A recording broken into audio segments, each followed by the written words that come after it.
ተመዛበልቲ ወገናትና ምስ መንግስቶምን ማለት ምስ ምምሕዳሮምን ምጸጽታ አካሎምን እዮም ክምለሱ ዘለዎም ክንብል ከለና እንታይ ማለትና እዩ ከምዚ ክንብል ከለና ኣብ ውሽጡ እውን በቃ ጅሆ ሒዞሞ ፖለቲሳይዝ ይገብርዎ ኣለዉ ናይ ተፈናቀልቲ ጉዳይ ይብሉና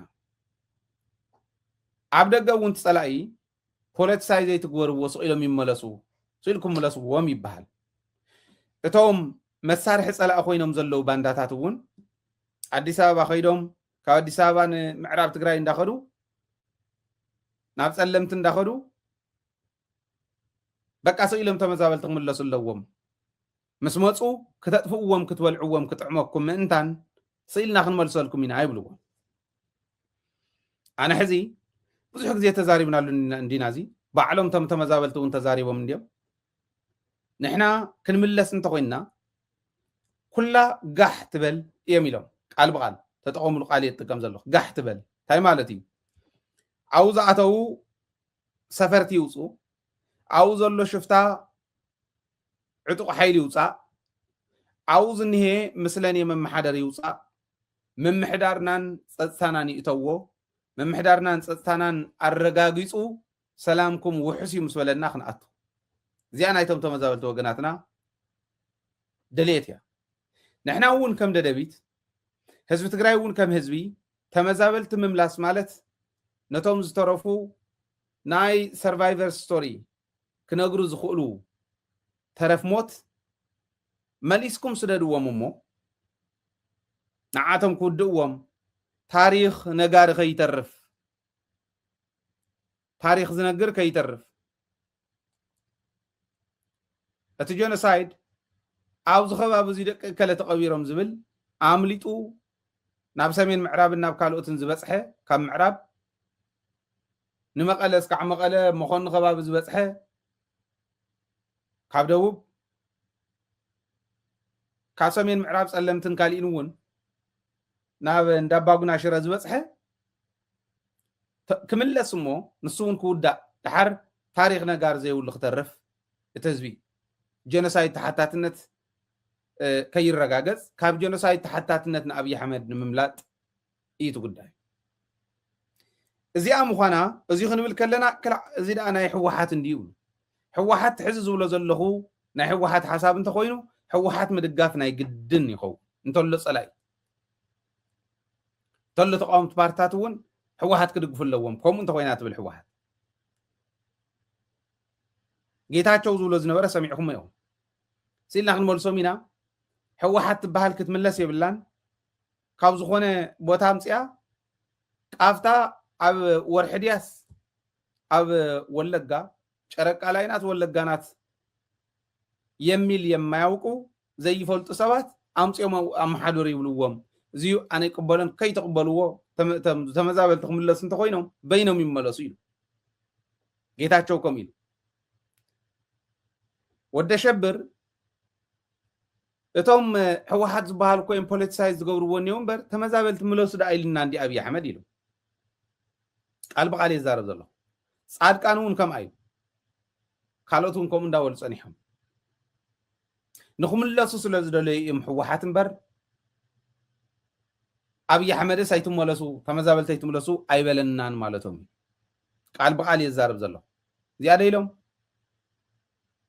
ክምለሱ ከለዉ ግን እንታይ እያ ትገጥሞም ካልኩሌሽን የድልዮን እንታይ ክገጥሞም ከም ዝኽእል ካልኩሌሽን የድልዮን ኣነ ዝኾነት ቪድዮ ክጋብዘኩም እሞ ክምለሱ ከለዉ ተጋጥሞም እቲ ሕዚ ዝጋብዘኩም ቪድዮ እያ ታስካዕሎም እንብላ ዝነበርና እያ እሳ እንተኮይና ንምንታይ እዮም ዳ እሞ እቶም ተመዛበልቲ ናብዚ ሕዚ ዘሪኦኩም ዓይነት ጭካነ ንኽኣትው ደልዮሞም በዓል ጌታቸው እዚ ንሕሰብ የተከዜ ዘብ ጠባቂ ነው ኩመራ ነው የምንኖረው በትክክል ምን እየታሰበ ነው ለተፈናቃዮች እንዲመለሱ በምን አይነት መንገድ ነው የሚመለሱት ቤታቸው ነው የሚገቡ ቀጥታ ወይስ እንዴት ነው እኛ ተፈናቃይ የሚባል የለም ገሎ ሄደ እንጂ የተፈናቀለ ትግሬ የለም ገሎ ሄደ ነው ያለ ገሎ ሄደው ደግሞ እንግዲህ በህግ የሚጠየቅ ነው እንጂ እኔ የተፈናቀለ አላውቅም ኦኬ ይሄ ያንተ ሐሳብ ነው ወይስ የድርጅቱ ሐሳብ ነው የነደመቀ ሐሳብ ነው ይሄ ሀሳብ ነው። የእነሱን ሀሳብ አላውቅም።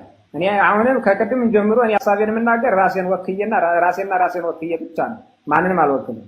ራሴ ግን የምታገልበት ለምን ራሴ የምታገልበትን ህይወቴን የምሰጥበትን ራሴን ነው የምናገረው ማለት ነው። የሚስማማዬን ማለት ነው። እኔ ተፈናቃይ ገሎን የሄደ ተፈናቃይ ከሚመለስ ከሆነ እኔ ወጥቼ እታገለዋለሁ።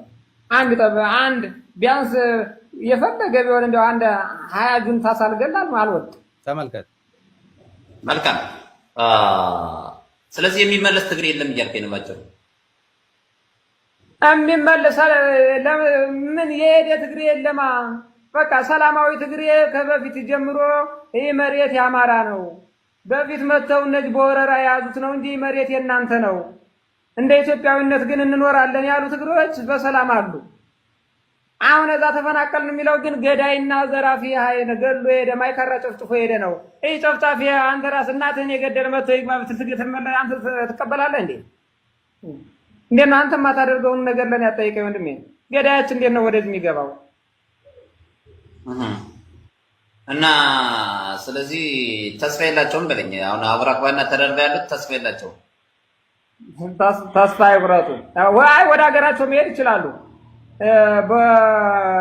ሲቀጥል በኢትዮጵያዊነት የትም እንኳን ሁመራ ጎንደር መጥተው ጎንደር የፍቅር ሀገር ነው። የትኛውም ብሔር ብሔረሰብ የሚኖርበት ነው። ሰርቶ የሚተዳደርበት ሀገር ነው። ስለዚህ መጥቶ ጎንደር ማንኛውም መስራት ይችላል በኢትዮጵያዊነት። እንትን አለኝ ምን አለኝ ብሎ መጥቶ እንትን የሚል ነገር ግን የለም። ምክንያቱም የለውም። እንዴት ነው አንተ የሌለ ካልሰራው ቤት እንትን ትላለህ እንዴ? አብዛኛው ደግሞ በህግ የሚጠየቅ ነው። ዘር አጥፍቶን ሄደ ማይካራ። ስለዚህ አነ ሓድሽ ነገር ኮይነ ይኮነን ምምላስ ተመዛበልቲ መንግስቶም ተይተመለሰ ምምሕዳሮም ተይተመለሰ ጸጥታ ሓይሎም ተይተመለሰ ተመዛበልቲ ተመሊሶም ማለት ተሓዚ ዝብላ ዘሎ ናይ ተከዘ ዘብዒ እየ ይብል ኣሎ። ኣባል ተከዘ ዘብዒ እንተኮይኑ ዘብዒ ተከዘ ኢሎ ኣዘጋጅዎም ዘሎ ኣብይ ኣሕመደው እዚኦም እዮም። ስለዚ እንተመፂ ትግራዋይስ ተናእሰ 20 ሰብ ከውድቕ እያ ኣነ ይብል ኣሎ። ጨፍጭፎም ዝኸዲኦም እዚኣቶም ተሓተቲ እዮም ይብሎም ኣሎ። ተጨፍጭፎም ተረፍ ሞት ናፍታ ክዕቆብላ ዝኽእሉላ እንዳሃደሙ ዝተዓቐቡ ግዜ ከም ዝበለ ይብሎም ኣሎ። እዚኣ ጠፊኣቶም ከይመስለኩም በዓል ጌታቸው ከምዚኣ ገሮም ከጥፍዎም ምዃኖም ጠፊኣቶም ከይመስለኩም ፈልጥዋ እዮም ይርድእዋ እዮም። ሕወሓት ከይምለስ ሕወሓት ስልጣን ከይሕዝ ዝኸኣልክዎ ኩሉ ክገብር ኢልና ጌታቸው እዚኣ እዩ ዝገብር ዘሎ። ስለ ተመዛበልተ ይግድሶን ስለ ህዝቢ ትግራይ ይግድሶን ስለ መሬት ትግራይ ምምላስን ዘይምምላስን ይግድሶን። ተኣጀንዳ ናይ ጌታቸው ሕወሓት ናብ ስልጣን ከይወፅእ ምግባር እዩ። ኣብ ምዕራብ ትግራይ ኣባላት ሕወሓት ኮይኖም ኣመራርሓ ሕወሓት ማእኸላይ ኮሚቴ ሕወሓት ኮይኖም ነቲ ዞባ ክመርሑ ዝኽእሉ ሰባት እንተኸይዶም እዚኣቶም ኣብቲ ዞባ ስልጣን ከይሕዙ ምቅላስ እዩ ናይ ጌታቸው ቃልሲ እምበር ትሕዚ ዝተባህለ ኣየስግኦን። ምክንያቱ ዝመውት ጌታቸው ኣይኮነን፣ ወዲ ድኻ እዩ ዝመውት። ተመላስ ንዓ ተመለስ ተባሂሉ ካልኣይ ተቐበር ተባሂሉ ዝስደድ እዩ ዝመውት። እዚ ሓቂ እዚኣ እትጠፍኦ ትግራዋይ ከመይ ዝበለ ኣበይ ዘሎ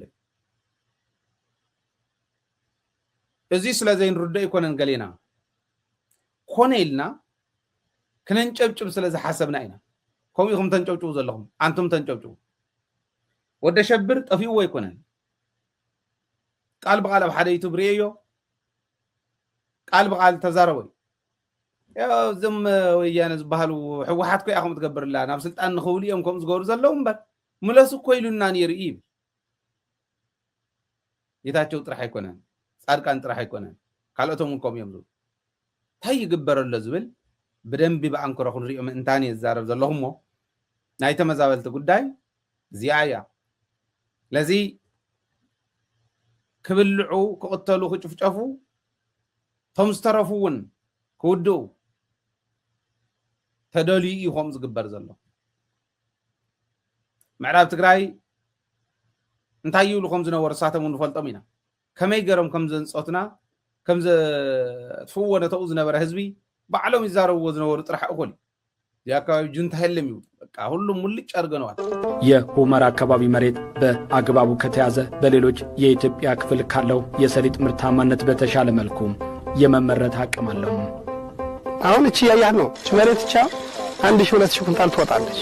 በደንብ ከያዝከው እንክብካቤ ይፈልጋል። መሬቱ በደንብ አለሳልሰህ ስታለማው ነው የሚመቸው። ያው እንዳያያዝህ ነው እንዳያያዙ ነው ሰውና በሁመራ ያለ መሬቶች ለልማቱ በጣም ጥሩ መሬት ነው። በቃ ሀብታችንና ልማታችን እዚህ ቦታ እንዳለ ነው እኔ ማስቀምጠው ማለት ነው። ይሄን ቦታ ማልማት ማለት በምስራቅ አፍሪካ የበላይነቱን በምስራቅ አፍሪካ የኢኮኖሚ የበላይነቱን የፖለቲካ የበላይነቱን የመደራደሪያ አጀንዳህን የማስፋትና ሉዓላዊነትህን በከፍተኛ ደረጃ የምታስፋፋበት ነው። ቦታው እኮ የሚፈለግበት ምክንያት ሁሉ ነገር ስለሆነ ነው። የሌለ ቦታው የሚፈለግበት ምክንያት ሁሉም ነገር ስለሆነ ነው። ቦታ ዝደለይሉ ሁሉ ነገር ስለዝኾነ ናቶም ስለዝኾነ ይኮነ ነዚያ ደግፉ ጌታቸው ከድከለስ ታሪኻዊ ስሕተት ጥራሕ ይኮነ ነው። ብዶም ዝተቆወሩ ሕማቃት ምዃኖም ዓዶም ንኸም ዝበሉ ናይ ምስፍሕፋሕ ስስዐ አመል ዘለዎም ሕሊፎም መሃቦም ካብ ኩሉ ላዕሊ ግን እዞም ዝኔው ስስዓት ነቲ ቦታ ንምንታይ ከም ዝደልይዎ ንትግራዋይ ንምንታይ ከጥፍዎ ከም ዝደልይዎ እንዳነገርዎም እንዳሃለው ሞኸዓ እንተ መፅኦም እውን ክንቀትሎም ኢና ሓደ 20 ዝኾኑ ከጥፍየ ዝብሉ ሰባት እንዳሃለው ተመለሱ ምባሎም ስለ ዝገርመኒ እየ ዘቕርቦ ዘለኹ እምበር ከምኡ ምባል ናብ ዘረባ ዝኣቱ ናብ ድርድር ዝኣቱ እውን ስለ ዝኾነ ይኮነ። ኣይትጠራጠሩ መሬት ትግራይ ተመሊሱ ናብ ዋንኡ ክመፅእ እዩ። ርሑቕ ኣይኮነን እቲ ግዜ ስኢለ ክመፅእ እዩ ብምባል ክግለፅ ስለ ዘለዎ ይኮነ ዝገልፀ ዘሎ። ኣብ ቀረባ እዋን መሬት ምዕራብ ትግራይን ካሊእን ናብ ዋናታቱ ክምለስ እዩ። ጥርጥር የብሉን እዚ ግን አንቱም ሕጂ ዓድኹም ትሸጡ ዘለኹም ወይ ለየኹም አንቱም ሕጂ ነቲ ህዝቢ ክጠፍዓሉ ዝኽእለሉ መንገዲ ዝኽኣልኩሞ ኩሉ ትገብሩ ዘለኹም ተመቻችው ዘለኹም ወይ ለየኹም ብሕጊ ክትሕተትሉ ኢኹም እዩ። ንምንታይ ድ መንእሰይ ወፂኡ